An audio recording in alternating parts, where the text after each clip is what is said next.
Live from New Delhi, you're watching DT India NewsHour, India's voice to the world. I'm Sakal Bhatt, and coming up in the next hour, Indian Prime Minister Narendra Modi meets US National Security Advisor Michael Waltz in Washington, D.C. India's Prime Minister Narendra Modi to hold bilateral meeting with President Donald Trump in Washington. US allies seek clarity on Ukraine's support at Munich Security Council.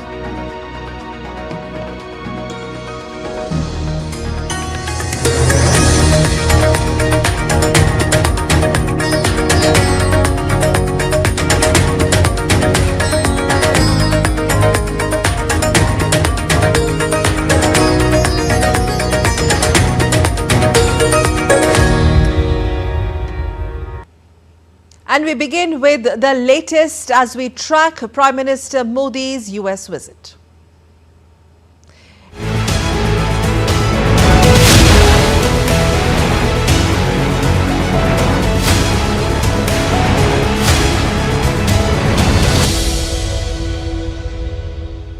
Indian Prime Minister Narendra Modi met US National Security Advisor Michael Waltz in Washington, D.C. Leaders held talks in several areas of mutual interest that covered on bilateral partnership and current global issues. Earlier this January, Waltz, who has served as the Republican chair of the US-India caucus, highlighted India's significance in the US's strategic interests. Prime Minister Narendra Modi is all set to hold the high-stakes meeting with President Donald Trump today. In a short while from now, Prime Minister Modi is among the first foreign leaders to meet President Trump after the US leader took over as the 47th president of the country. Prime Minister Modi's nearly 36-hour-long trip to US underscores long-standing bonhomie between the two leaders. These are the shots of Prime Minister Modi's arrival earlier in the Washington, D.C.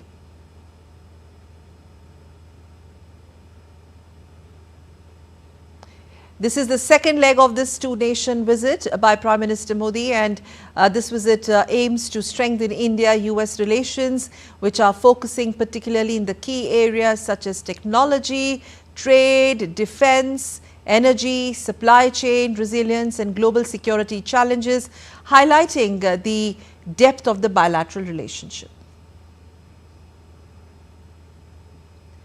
Prime Minister Modi is staying at the Blair House. That's what the focus shifts to Blair House now. The historic guest lodging for dignitaries visiting White House. During his 36-hour stay in US, Prime Minister Modi is scheduled to hold bilateral meetings with President Trump, as we informed you earlier. This is Prime Minister Modi's first bilateral visit to the US since Trump was sworn in for his second term, and places him among the select few foreign leaders visiting Washington within weeks of the new administration's inauguration. Prime Minister Modi is the fourth foreign leader to meet Trump in the White House in less than a month after he took office for a second term. And today he will also be meeting several members of the Trump's cabinet reportedly, as well as US business leaders and members of the Indian American community.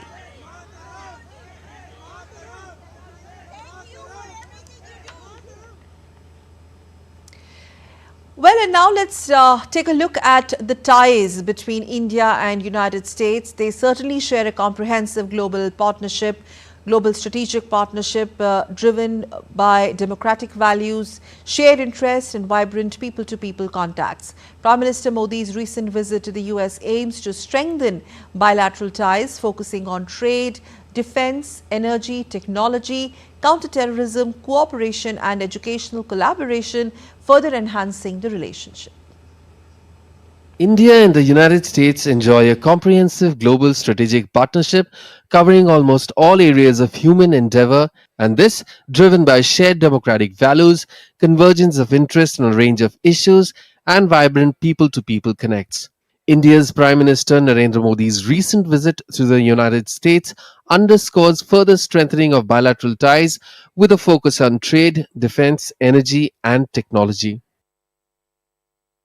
Cooperation in counterterrorism is one of the pillars of the bilateral partnership, featuring information exchange, capacity building, operational cooperation, and regular dialogue through the India US Joint Working Group on Counterterrorism. In 2017, both sides initiated a dialogue on domestic and international terrorist designations listing proposals. Education partnership is an important pillar of Indo US ties with strong linkages and history of higher education collaborations. Both countries support scholarships and grants to US and Indian scholars, professionals, and students.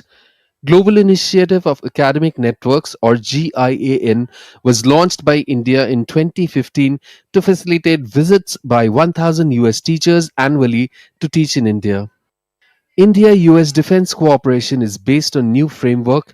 On July 30, 2018, India was moved into the Tier 1 of the US Department of Commerce's Strategic Trade Authorization License exception.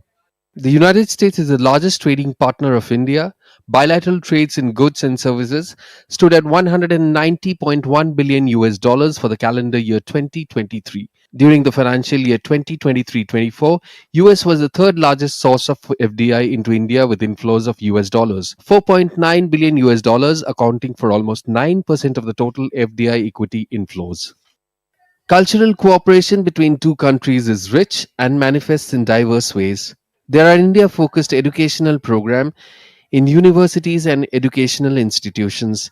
Indian embassies and consulates organize various cultural events to showcase diverse facets of Indian culture. Sayyid Absarul Hassan for DD India. My colleague Shubhendu Ghosh joins us from outside White House in Washington, D.C. And is that the cover of snow that I see behind you, Shubhendu? It's clearly a chilly morning there in Washington, D.C. Okay, run us through the developments so far.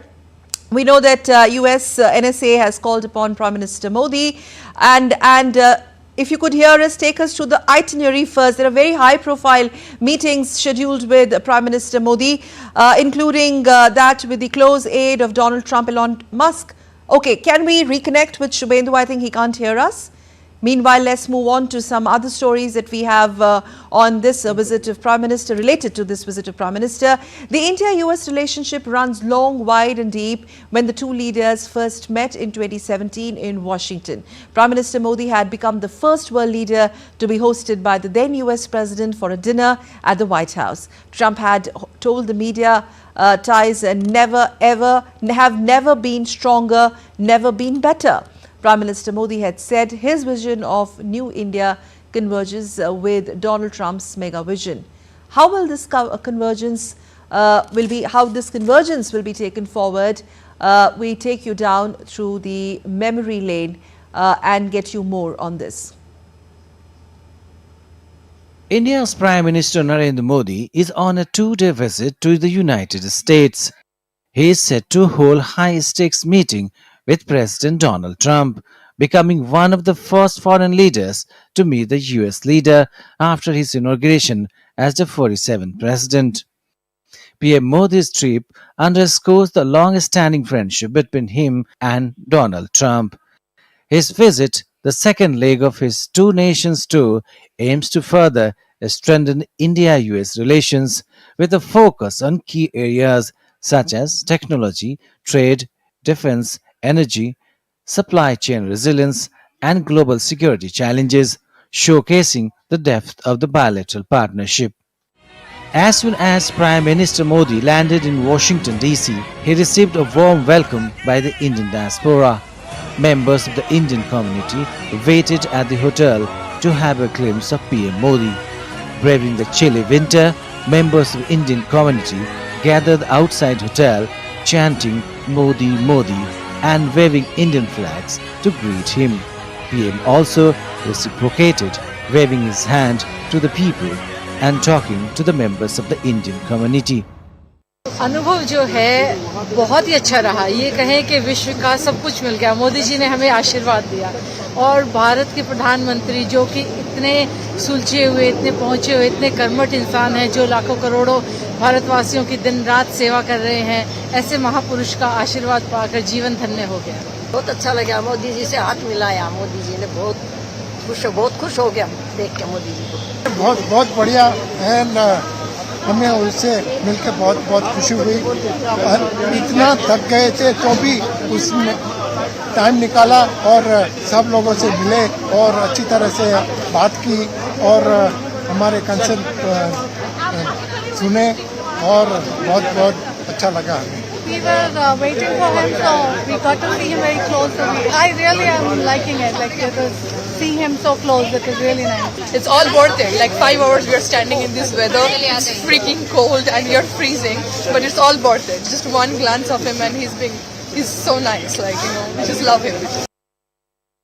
During his 36-hour stay, he is scheduled to hold bilateral meetings with President Trump. This marks PM Modi's first bilateral visit to the US since Trump was sworn in for his second term, placing him among the select few foreign leaders to visit Washington shortly after the new administration's inauguration.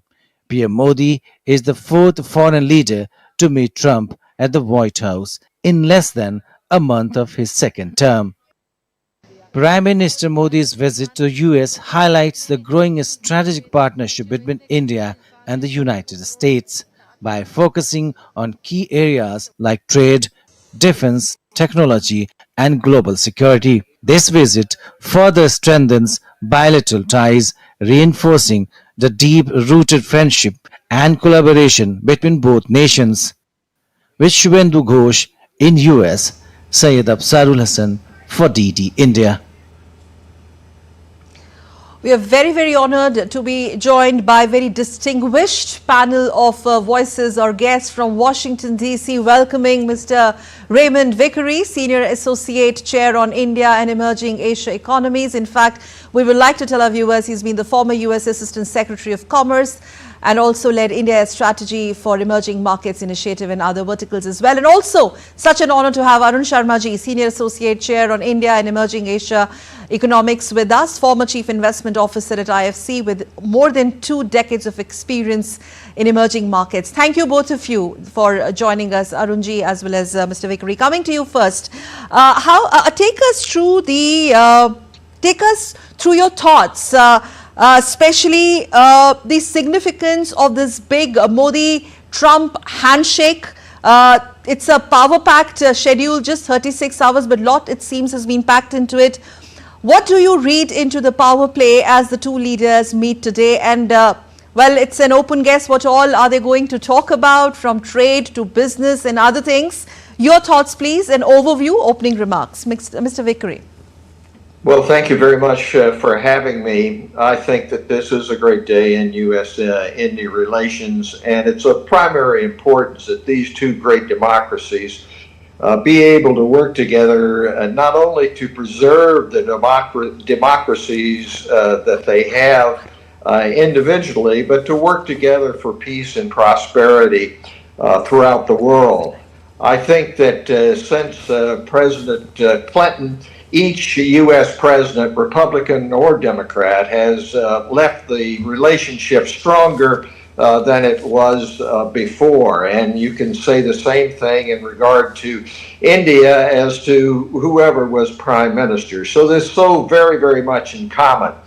Right now, we make no mistake about it, are not in normal times in the United States. There's an awful lot going on domestically. Nevertheless, the U.S.-India relationship remains a guidepost, if you will, to what is in the national interest. And tariffs will be particularly important, particularly this business about reciprocal tariffs and how that will be negotiated.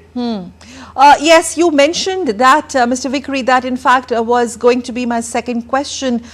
President Trump has, he's going to announce the reciprocal tariffs, quote unquote. And how do you think, Mr. Vikri, this one is for you again, is going to add more traction, more momentum in the right direction as far as trade talks are concerned?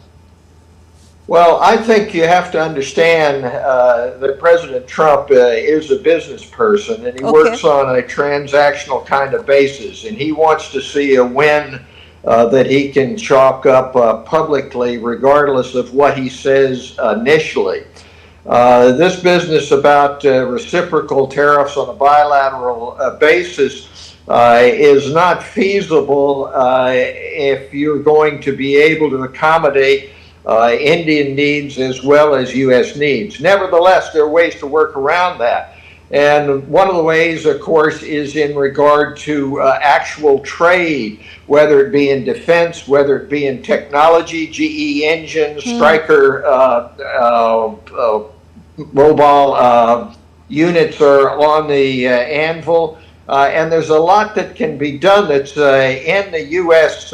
interest, which can be used to ameliorate this problem that Trump has announced of tariffs across the board.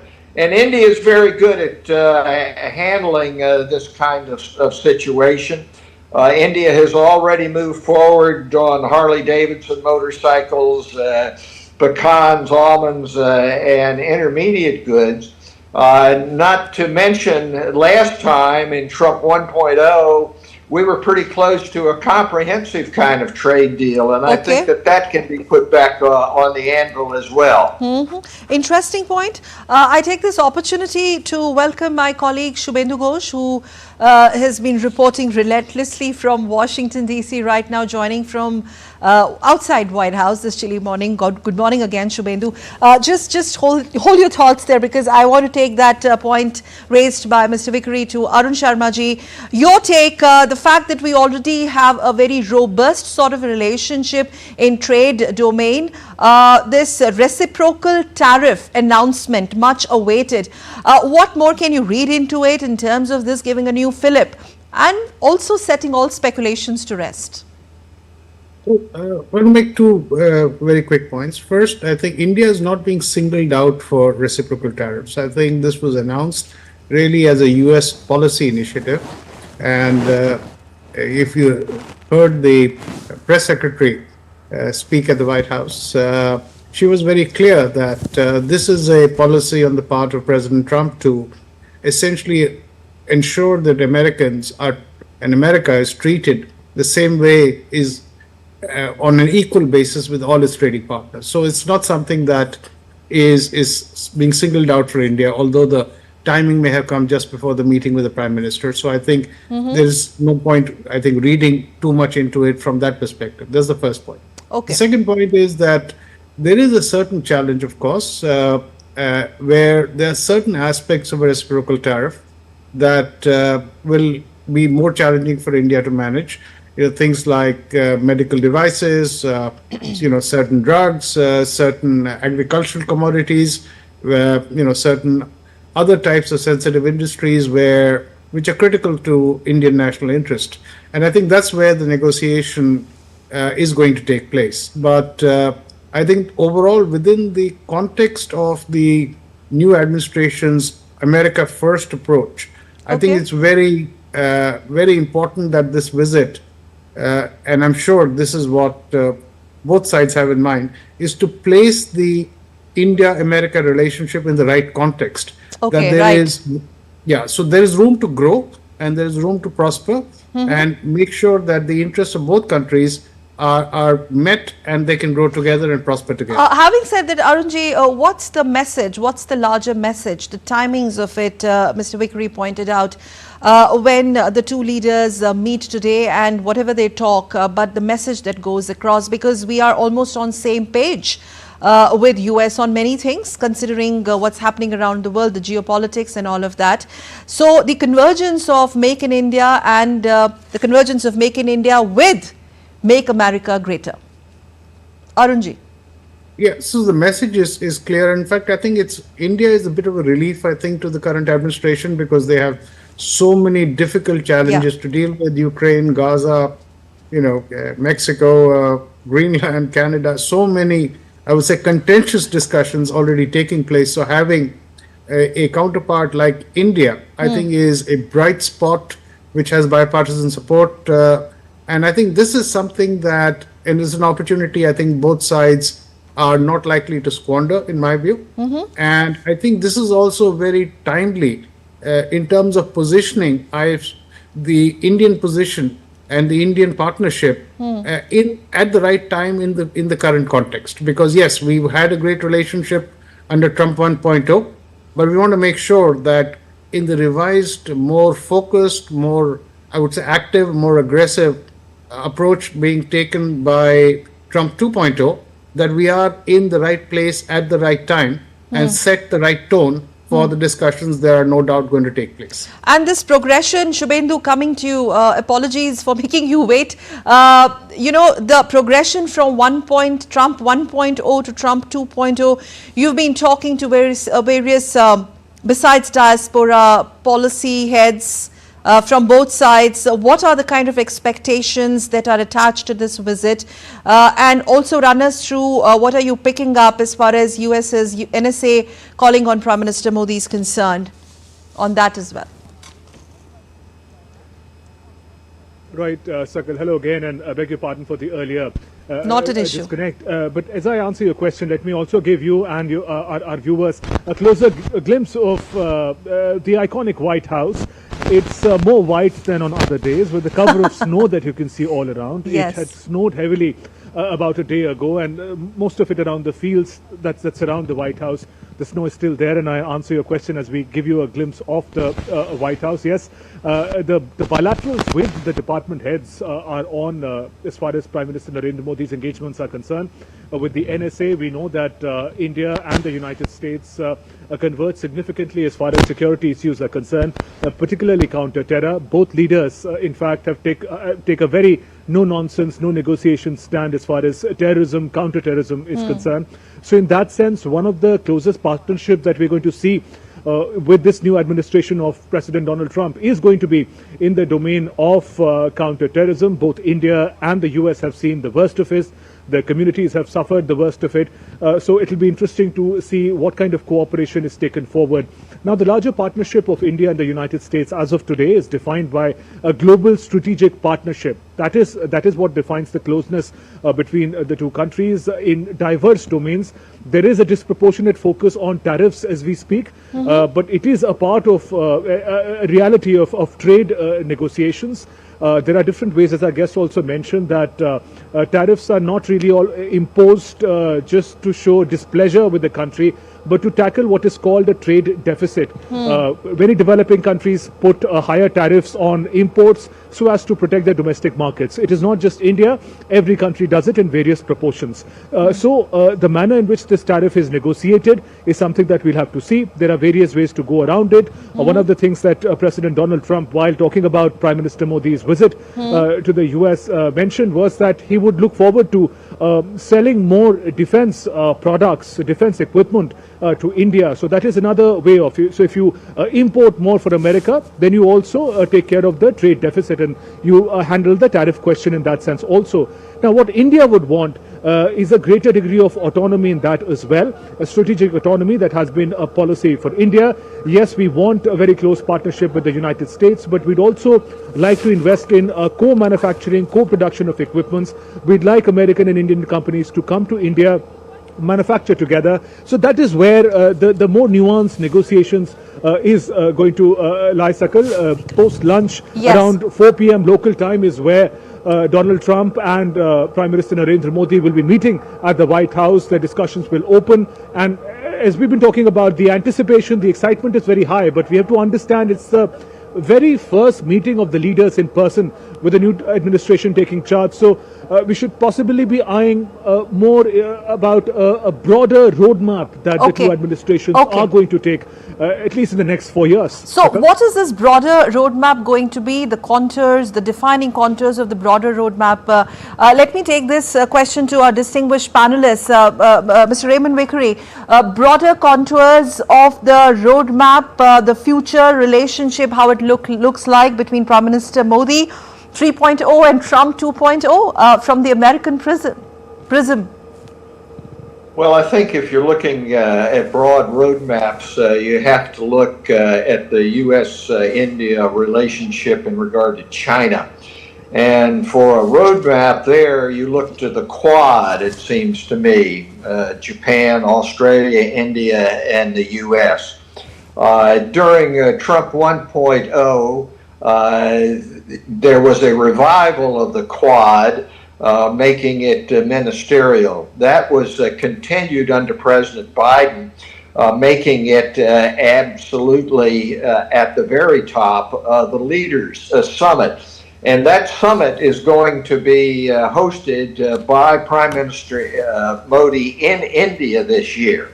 So if you're looking for a roadmap as to what will happen in that strategic area of East Asia, South Asia, freedom of the seas, freedom of transit in the South China Sea, you have to look to the Quad for a roadmap. Now, if you're talking about commercial matters, unfortunately, the roadmap is not as clear because President Trump does not like the WTO. He does not like international institutions, whether they be the United Nations, World Health Organization, much less the WTO. So it becomes a transactional kind of relationship there. Fortunately, Prime Minister Modi is an expert at handling this kind of transactional approach. And there are many areas in which there can be advantage to the United States, which will lay out, if you will, how the commercial relationship is going to take place. And one of the primary areas for that, of course, is energy. India has to import about 85% of its petroleum and fossil fuel energy needs. And so the United States is now the largest producer of oil and gas, and Trump wants to do drill, baby, drill. And so that's an area in which, yes, India will probably be willing to take more LNG and even oil. Hopefully, the U.S.-India civil nuclear deal may be revived and fulfill its complete promise. It's already had great benefits in the relationship by assuring people on both sides of the goodwill of the two nations. But in terms of actual cooperation, that's an area which can be enhanced. Unfortunately, the Trump administration does not see climate change as a major threat either to India or to the United States. I think Prime Minister Modi has a different view. And there is where the energy talks can also have some positive impact in regard to climate change. Okay. Aruji, your thoughts on that? Will climate figure in the talks? And having said that, the challenges that you were talking about, India can navigate some difficult conversations? Yeah, I think the most important part of this visit is the fact that it comes at the right time when we are resetting the relationship with this new administration over the next several years. Okay. And we are positioned very specifically, I think, to present a very convincing and compelling case to the Trump administration for the benefits of the cooperation in very specific areas, some of which Raymond outlined, but there are others, including artificial intelligence, which is already a strategic issue. And around that, many collateral activities are already underway around semiconductor manufacturing, data centers, collaboration in different forms of software development. And then that all links also, of course, to the challenge of the H-1B issue, which is a pretty divisive issue within the Trump administration. There are some, the Silicon Valley camp within the Trump administration, which of course advocates for it. And then there are the more traditional MAGA supporter base that are not so convinced about it because they don't like either illegal or legal immigration. So I think those are some of the defining contours that will be negotiated in my view. But those are the ones also that are the most powerful drivers of a potential systematic collaboration. The other point I want to very quickly make is that there are many other untapped areas of collaboration which I think can be explored in this administration along the lines of e-commerce, along the lines of financial technology, along the lines of the manufacturing expansion that Prime Minister Modi is seeking for India and the export opportunities it presents for the US manufacturing base, particularly the small and medium enterprises in the United States that have the capacity but not the access. And I think these are untapped opportunities that hold a great potential for both countries. And I think the tariff discussion, should not be able to derail those. I think that kind of approach, will be to the benefit of both countries. Yes. And I'm sure leaders will be putting that on the table.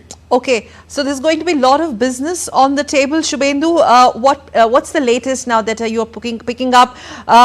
There are many high-profile meetings that are lined up for the morning, including that of the Elon Musk, one of the closest aides of, President Trump. If you could just give us a quick perspective, what are you picking up on the latest on those meetings, Prime Minister's engagements, and the point that Arunji was making on the newer areas of convergences. You wanted to come in there. Yes. That's right, Sakal. As we speak, important bilateral engagements are on with Prime Minister Narendra Modi.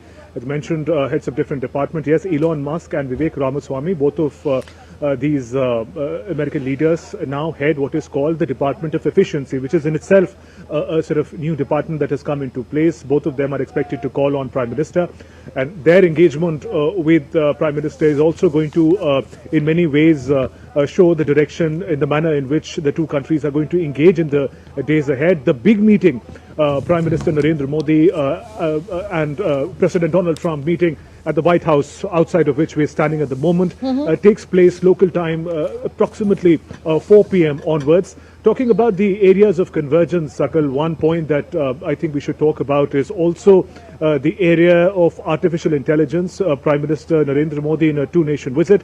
His first stop was France, where the International AI Conference took place. Vice President of America was also, J.D. Vance was also present there. We understand that artificial intelligence, semiconductor technology, these are elements of the future. They're going to determine in the manner in which the future world order is going to take shape. We know the developments that China had come up with in its software developments in AI, DeepSeek-like models, has in fact created a lot of concern in the West, especially in America. It would want more closer partnership with India. India has also invested significantly in its AI mission. It has laid out ambitious plans as far as semiconductor supply chain is concerned. It wants to create a place for itself, help diversify the global supply chain, which is disproportionately dependent on China for many years. And America would also want a reliable partner, democracy, a country that it works with, it can work with, and that it sort of looks in the same direction together. So in that sense, the cooperation in critical technologies is going to be hugely significant when the two leaders meet. It is going to be not just important for trade. On your screens, viewers, Prime Minister Modi's meeting with Elon Musk, that's what we were talking about. Well, in the presence of Elon Musk's family, I think we can make that out. and also Indian side with the Prime Minister, NSA and the high-level delegation. The two are meeting.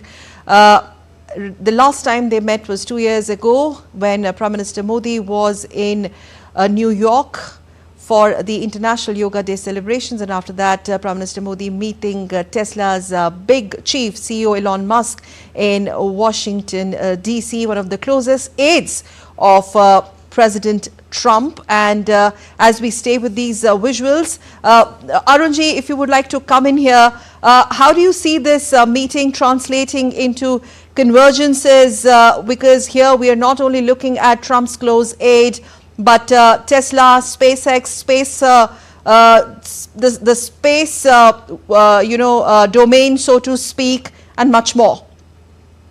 Yeah, so firstly, I think it's a very important signal that the President of the United States has asked his most closest advisors to meet with Prime Minister Modi. I think that's a signal by itself how important the relationship is. And I think the other very important element of these two meetings with Mr. Ramaswamy and with Mr. Musk is the fact that these leaders understand the potential India offers in terms of its human resource capabilities, the skilled workforce that we have that is already contributing to a lot of this AI and even the most advanced developments. Yes, they're coming out of US companies like NVIDIA and others, but a lot of that development is actually physically taking place in India even today, and certainly with Indian human resources here in the United States. So I think that is a very good position for India to begin from, to scale this. And as somebody said in the AI conference, I forget who, but India has more skilled software engineers than all of the United States and Europe combined. And I think that's a fact that is not lost on the United States. And yes, there will be challenges in terms of making sure that national interests get protected, but the fundamental synergy between the two nations is not lost on anyone. And I think that's very much one of the reasons why the senior most advisors to President Trump are meeting Prime Minister Modi in advance of the main meeting. Yes. How do you see that, Raymond Vickery? There is definitely a lot of substance attached to it, but a bit of a symbolism also. Well, there is, and it's a very important point that Arunji makes here. The wellspring of talent in India is very compatible with the needs of the United States. Unfortunately, there's a split in the MAGA camp between those who see that vision and those who are really anti-foreigner. And we have yet to see how that will play out.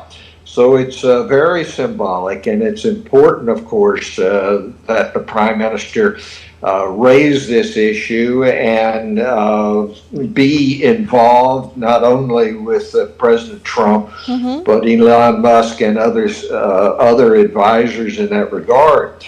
There are problems to be worked out. As was shown in Paris, there's a complete difference of opinion as expressed by Vice President J.D. Vance and the approach expressed by Prime Minister Modi in regard to regulation of artificial intelligence. It seems to me that is an area which is symbolic of the relationship.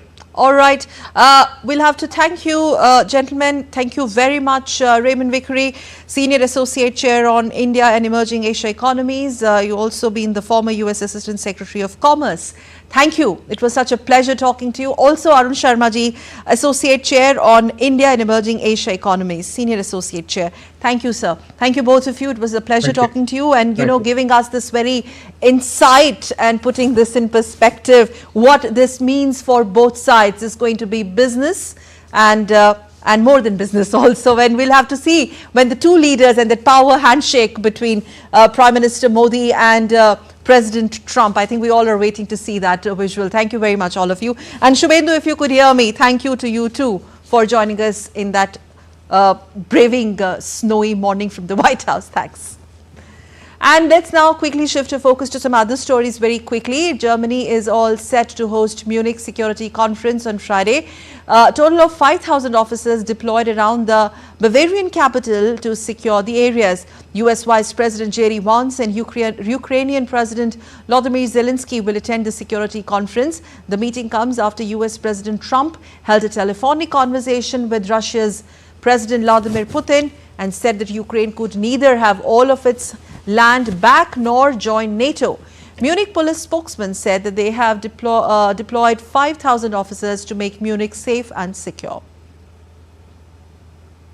We have very high safety standards as far as the protection of the Munich Security Conference is concerned. We are deploying 5,000 officers to make Munich safe. The participant of demonstration taking place here will be protected. The participant of the Munich Security Conference will be protected. That's why we have so many officers on duty.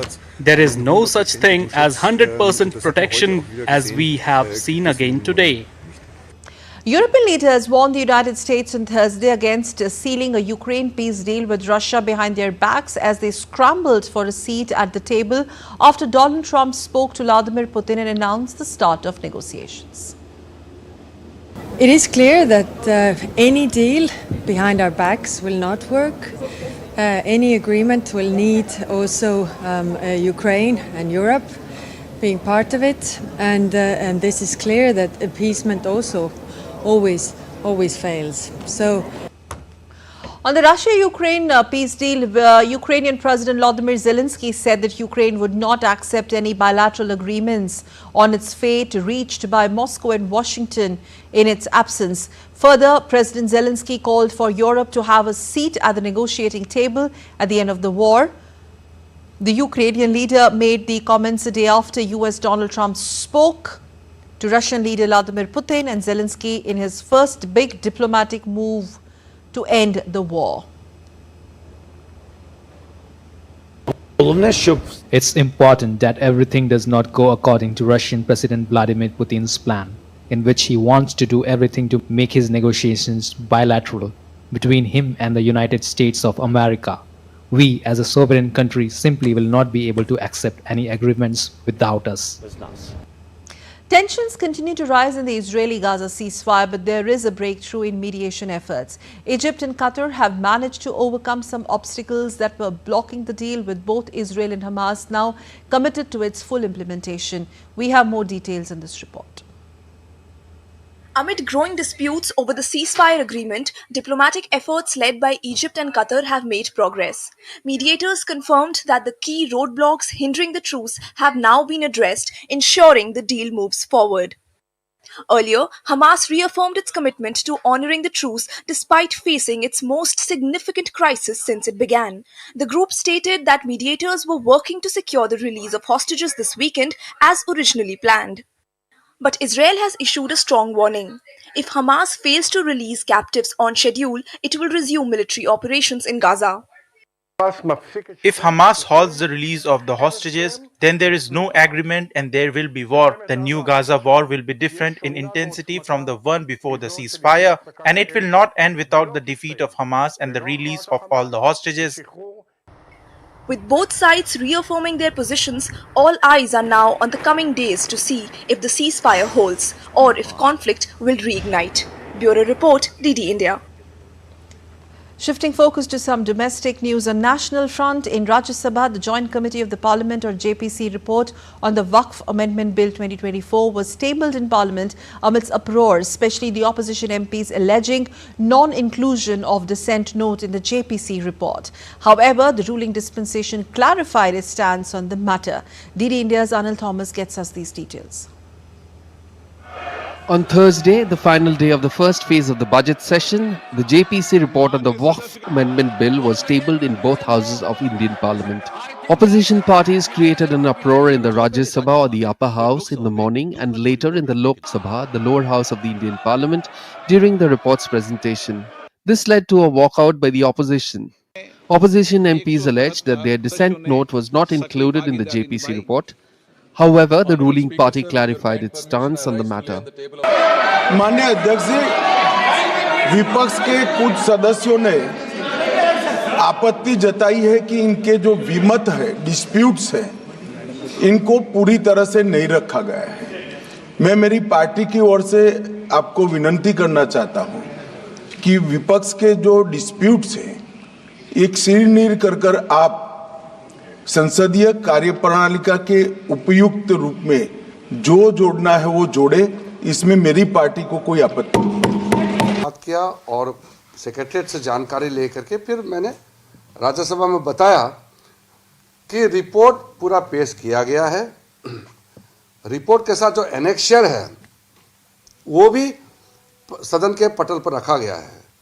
Later, JPC Chairman Jagdambika Pal stated that the opposition's objection was related to the alleged removal of a portion of the dissent note. He clarified that the Speaker has directed its inclusion in the report and consent has been given.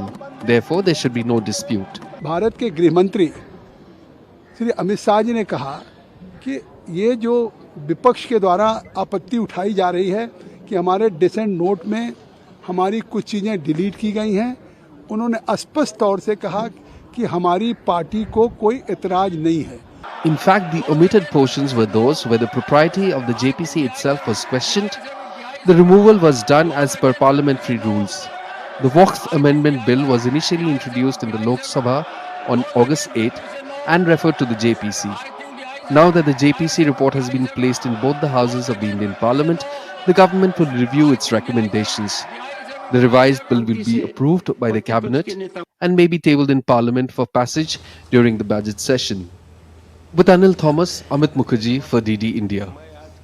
Over in Lok Sabha, India's finance minister tabled the new income tax bill with assertion that the new tax bill aims to simplify the language of the existing law as amended to date. Both houses have been adjourned till 10 March.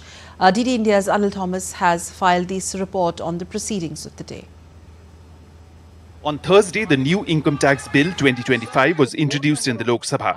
Congress and TMC opposed its introduction.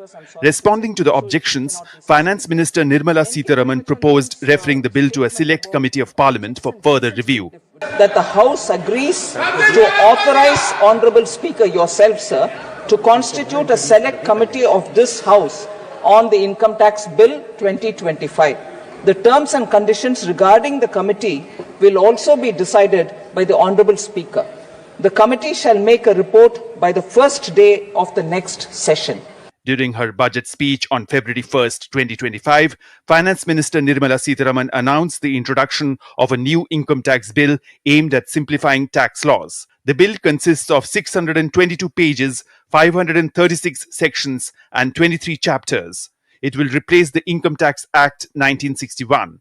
The new law will be more systematic and simplified. The previous tax law was complex and led to legal disputes. The new framework aims to reduce litigation and streamline processes. Emphasis on making taxation simpler. It is digital friendly. The Finance Minister also responded to the objections raised by Congress MP Manish Tiwari on the bill.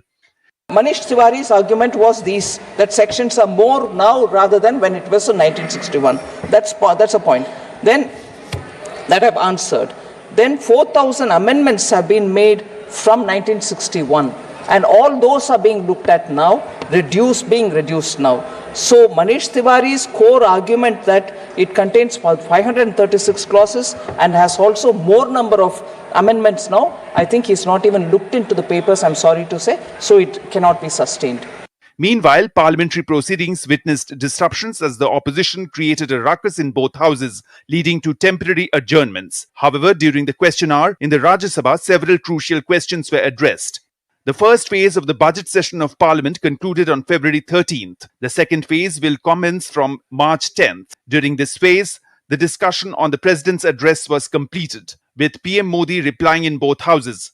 The Union budget was presented on February 1st, and debates on it were held, followed by a response from the Finance Minister. The Lok Sabha witnessed 112% productivity during this session. Anil Thomas's report for DD India from Delhi. India's energy landscape is evolving rapidly, and at the heart of this information is India's Energy Week 2025. On its third day, the event focused on the future of the LNG and India's push for energy security. Remember, top energy experts and guests from across the world have converged in this flagship energy event. The third edition of the Energy Week started on February 11th. It's going to conclude on February 14th. DD India's Akshay Dongre brings us the latest from Yashobhumi in New Delhi. Day 3 of India Energy Week 2025 saw key industry leaders discussing the future of LNG and its role in sustainable energy markets. With India's gas demand expected to surge by 2030, affordability and reliability in LNG contracts remain critical. Experts on the panel, globally traded LNG shaping business models for the next era, highlighted that for LNG to be a viable energy option, contracts must be structured to ensure price stability and supply security. India took a major step in that direction today, securing multiple energy agreements to strengthen its oil and gas supply. Among them, a significant LNG deal with the UAE's ADNOC, valued at over $7 billion, will see India importing up to 1.2 million metric tons per annum of LNG for 14 years starting 2026. In a landmark move, India also entered the LNG export market. The Indian Oil Corporation signed a deal with Messrs. Yogya Holdings Nepal to export 1,000 metric tons of LNG through Odisha's Dhamra terminal, strengthening regional energy ties. Other major deals included BPCL's agreement with Brazil's Petrobras to import up to 6 million barrels of crude oil and an MOU between ONGC Videsh and Petrobras for joint exploration in offshore oil and gas projects. India is also exploring innovative energy solutions. BPCL partnered with Israel's EcoWave Power to develop India's first wave energy pilot project in Mumbai, harnessing ocean waves for clean electricity. With a strong focus on LNG, renewables and oil security, India Energy Week 2025 is proving to be a game changer for the country's energy future. Akshay Dongre for DD India. Reserve Bank of India Governor Sanjay Malhotra on Thursday held a meeting with Managing Director and CEOs of non-banking financial companies in Mumbai. Representatives from self-regulatory organizations and Finance Industry Development Council also participated in the meeting. Addressing the meet, Governor Sanjay Malhotra underscored the significant role played by NBFCs in credit intermediation for small businesses and niche segments, urging the NBFCs to further their contribution towards financial inclusion. The governor requested them to become part of the unified lending interface being put in place by the Reserve Bank.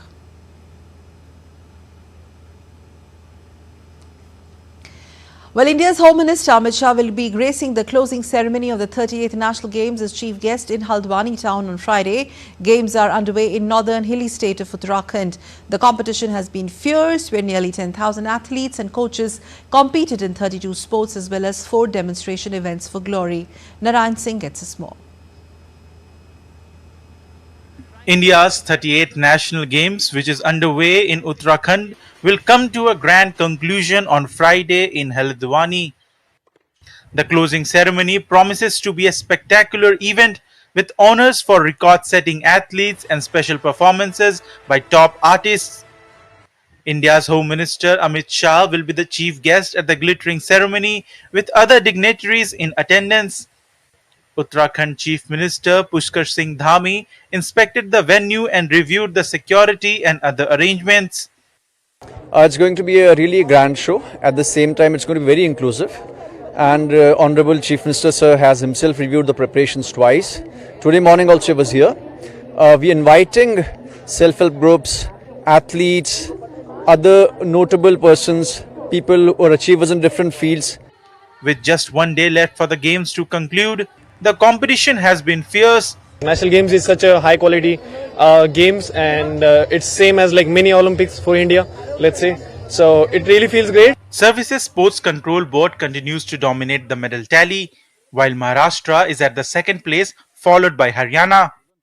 Nearly 10,000 athletes and coaches compete at the games, which feature 32 sports as well as 4 demonstration events. The remarkable success of games showcases the growing sporting culture in the country. Sports Desk, DD India. Well, that's all we have for you in this edition of DD India News Hour, but let us know your thoughts on the news of the day. For those on the go, you can get all the latest news updates from India and world on your mobile app. This app is available on both Android and iOS. Scan this QR code on the screen and you get the news on the go. After a short break, we'll get you more, and we continue our rolling coverage from Washington, D.C., tracking Prime Minister Modi's US visit and other news as well. Stay with us.